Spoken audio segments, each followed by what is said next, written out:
Hey guys, and welcome back to Light Up the Dark Candles with James.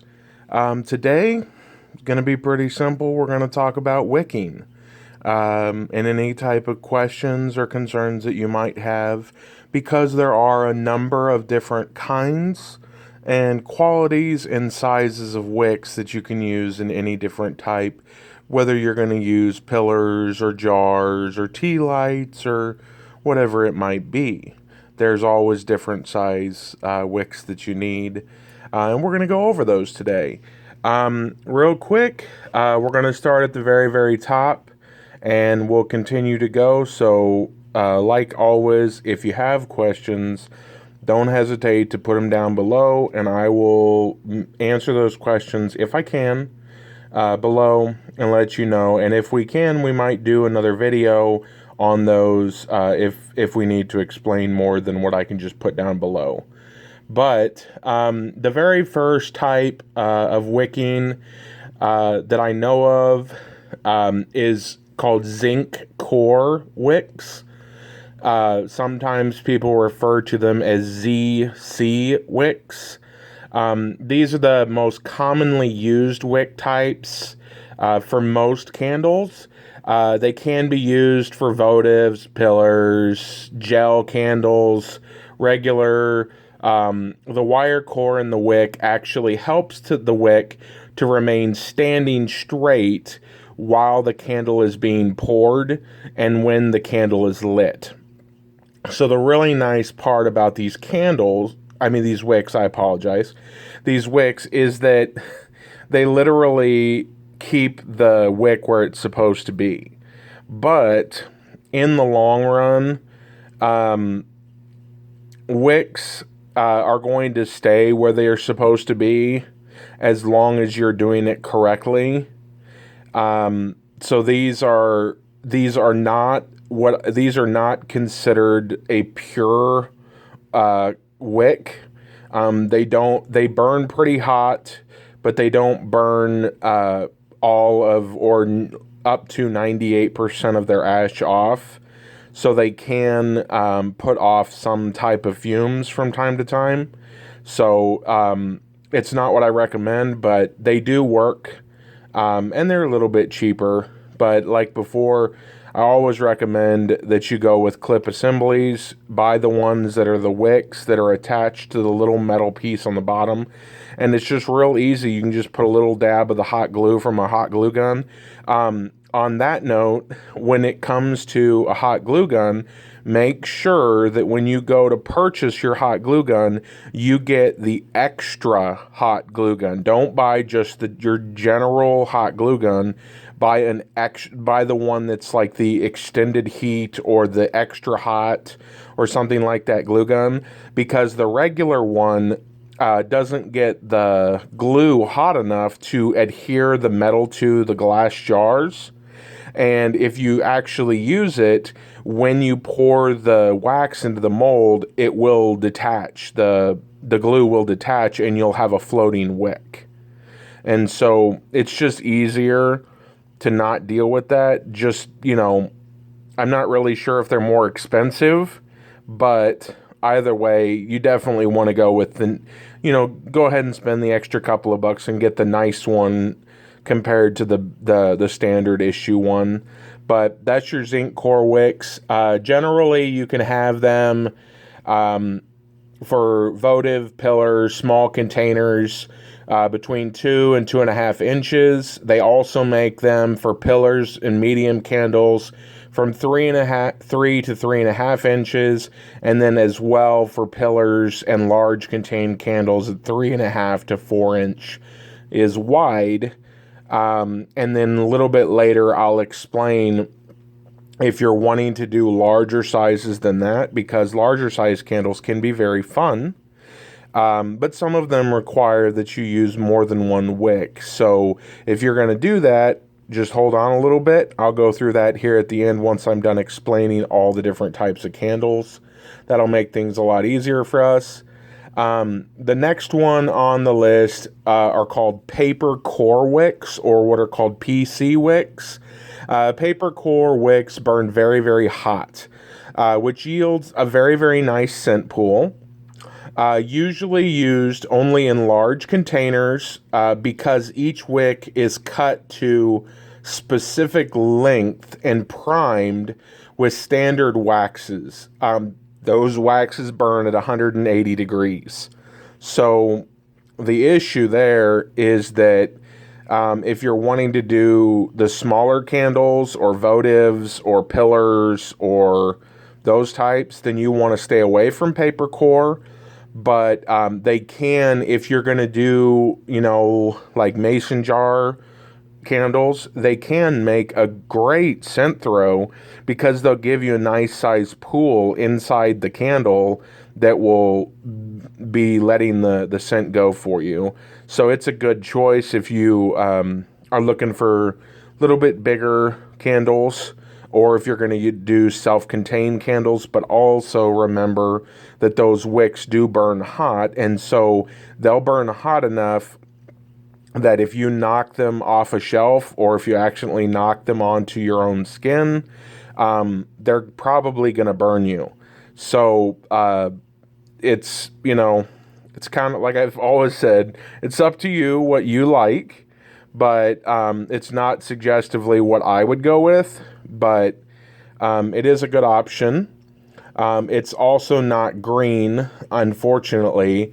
It does not, because of the paper and the specific wax that is actually used on the wicks, they don't burn clean, and so they do throw off a good amount of ash while they're burning. That ash is where you're going to get your toxins from, and so for me, I stay away from them, but they are a cheap solution if that's the way you want to go. Your next option are called CD wicks. Apparently I cannot speak today.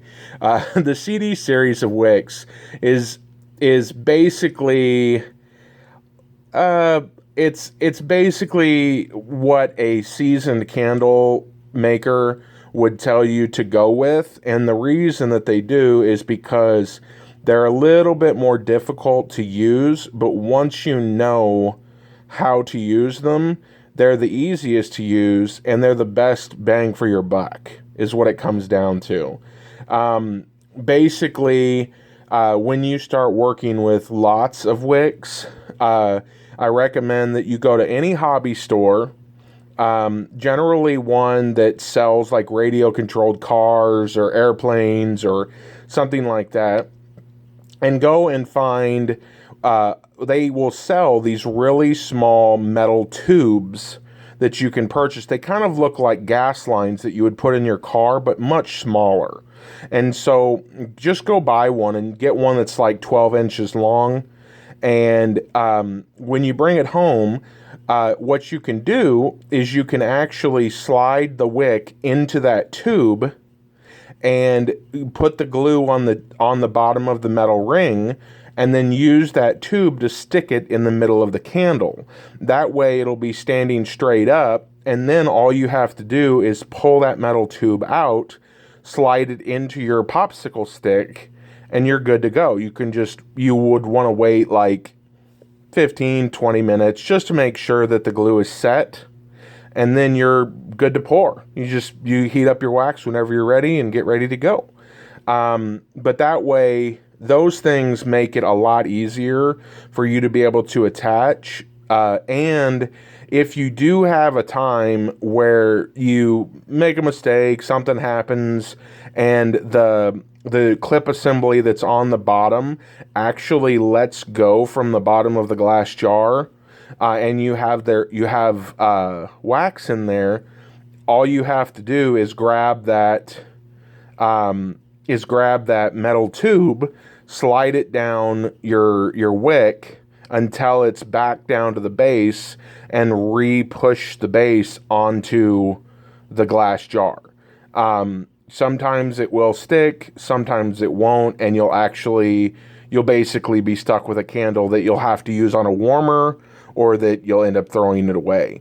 I just throw them on a warmer because they still last you a good amount of time, but you probably wouldn't be able to burn a candle like that. So you got to be a little bit more careful to make sure. That's why I recommend getting those little metal tubes, and that way you can stick it directly to the bottom of the glass jar, or whatever you're wanting to do, and you have a good amount of pressure that you're pushing, because what'll happen is you'll find yourself putting a dab of glue on the bottom of the wick assembly, and you'll be hanging it down in there and using like a tongue depressor or something to try and push the metal piece into the glass jar so that it will stick correctly. And this metal tube, they're pretty inexpensive. Like I said, at any model store, you can just use them, and you can press into it and put the pressure on the metal piece to flatten out the glue and to get you the right adhesion of the metal piece to the glass jar. So it makes things a little bit easier. Definitely a recommended source. I don't necessarily recommend CD series wicks, but as you guys well know, I'm into 100% eco-friendly green candles. But if you're looking to make something that will work well and gives a good scent throw and can be pretty much used for every candle out there, then CD wicks are a good ways to go. I mean, they do a good job. And they're made out of good materials. I definitely like them. And I did use them for a little bit before I moved over to the new Eco Wicks. The next series are the Eco Series wicks. These are designed specifically for natural waxes. These are the wicks that I recommend 100% to anybody that wants to get into green candles. The reason is because these are pure magnesium core wicks. They burn at the right temperature so that it lets your wax melt at the slowest possible amount per hour, while still giving a good scent throw. And when you pair that with a soy wax, they work well together, and it will actually make your candles last for 3, 4, sometimes even upwards of 10 times longer than the normal candles that you will buy in a store. A lot of the people that were buying my candles for years would tell me that they would buy 1 or 2 or 3 of them, and then 6 months later they would call me and they'd be like, I still am using your candles. Because the nice part about the quality products is that when you get it right and when you get it put together, they last for a long time. I mean, to my own demise in the business, they lasted a long time, and that they would continuously burn without putting out toxins, and it would continue to put out a good scent throw for months. And unless you're one of those people that just likes to light a candle and just let it burn till it's gone, it will burn for quite a while for you, but it's not really a necessity for you to do that with candles. But I know people that like to do that, which is fine. Do whatever you want to do. But your eco candles, the nice part about them is, like I said, they're 100% green. They throw off tiny amounts of microscopic ash that is not even really listed on the impurification list. So it's not something that you really even need to worry about. The really nice part is that they've been dipped in soy wax, and the magnesium that's in them burns at a hot temperature, but a hot temperature that the flame will still burn you. But if it's inside the wax, when the wax is heated up, the wax, most of the time, the wax will not, like if you were to drip it on yourself, or you were to drip it on the floor and then like accidentally put your hand or foot in it, it's not really gonna burn you. I mean, if you have really sensitive skin, then it might, but for me, it would not burn me, and I have pretty sensitive skin. Because it's hot enough to liquefy the wax, and to get good scent throw, but it's not hot enough to really be doing any sorts of burning or damage to anybody's skin. So it can also be a really nice thing for if you like doing like wax treatments to your skin for like softening your hands, because soy wax, as I've said, works specifically well as a moisturizer for your skin as well. So you can actually just drip a couple of drops of it into your hand when it's liquid, and just move it around, and it's not going to hurt you.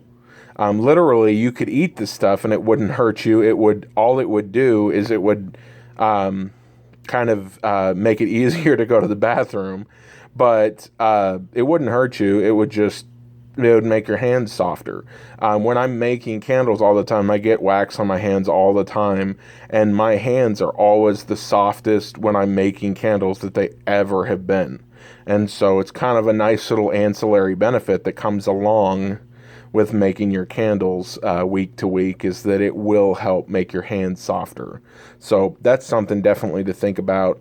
The thing with the Eco Wicks, this is also with the CD wicks, is that there are so many options for both of those wicks that you need to make sure that you go in wherever you're going to choose to pick them up. At whichever company you go with, you want to make sure that you're purchasing the right strength of wick while you're doing it, because you're not buying a generic wick, you're buying a specialized, customized wick. So they go off of how many inches of wax you're going to be doing. So if it's a 3-inch, a 4-inch, a 5-inch candle, how many inches of wax wide is it going to be, and how much are you going to need to be able to melt the wax that is inside that candle? So you got to make sure that you go in, check it out a little bit. Sometimes you have to do a little bit of trial and error to make sure that you get it right, but they're both very, very safe way to go overall for choices. The only other series of wicks, that I know about are HTP wicks, which technically I'm not 100% sure on this. I'm going to go look it up, but I believe that they are coreless wicks. They're actually pure cotton usually, and I don't like coreless wicks. But it's an option if you want to take a look, and I'd be happy to look them up and see if I can get some more information on them if anybody would like that information. But those are available too. And then I believe there's also something called the LX series wicks, and those are actually braided cotton wicks. That the reason I really, really dislike them is they are actually chemically treated wicks. They are set with high melt point wax, and like I said, any type of chemicals, impurities, things like that, I can't stand, and so I absolutely do not recommend these wicks. But if it's something that you're interested in, I can get you more information. Just let me know below, and I'll go through and send you whatever information on them you'd like to know. The next set of wicks that is kind of fun, if you're into these kinds of things, are wood wicks. Wood wicks are definitely a possibility. It just kind of depends on if you're wanting to sell them or burn them for yourselves. Just understand that as a candle maker, remember that you are not making 100,000 candles a day. So the companies that are making 100,000 candles a day use the cheapest of the cheapest of the cheap when they're making their candles. And so when they do this, their stuff is so perfectly made that it burns the same way every single time. And so as a candle maker yourself, you will have to learn how to adjust, because you're not going to have all of it figured out at the very, very beginning. And the biggest problem with wicks, in my opinion, is wood wicks. They are wonderfully fun because they give you that little pop and crackle that you get from the fire. And they're very, very cool as a wick kind to be able to use. But the downside is they do not work like the commercial wood wicks that are sold today in the stores. Most of the time they are not coated in wax, and they're not coated because they want them to pop and crackle. And so you have to first find out what size you need, order those sizes, glue them in with the wick assemblies to your candles, fill them up. And the thing is, with wood wicks, you have to keep plenty of wood wick available, because the only issue with wood wicks is they take a little bit longer to warm up than the cord wicks do, because the cord wicks are made to get hot fast. And the wood wicks have to warm up a little bit to actually get a scent pool and then a scent throw going. And so what will happen is people will they'll light them, and 15 minutes later, there's not very much smell. There's not very big a scent pool. And the problem is that people will cut the wicks down to real short, because they see in the stores that wood wicks have these little tiny short amount of wood wick above the actual level of wax. Well, you don't want that, because what will happen if you have that tiny bit of wood, when it actually gets to the heat where it's going to melt the wax, what it will do is it's actually going to separate the wax and the fragrance oils that you have put together. It's going to separate them, and the wood wick will actually absorb the fragrance oil, and it will blow out the wick every time. And what will happen is it will blow it out. It'll get back to being, the wax will get back to hardening. And then you will have to wait 24, 48 hours for the wood wick to actually dry back out. And then you have to dig around the wood wick. I would recommend a centimeter all the way around the wood wick to make sure that there is space so that the wood wick can burn correctly and give the correct amount of scent throw.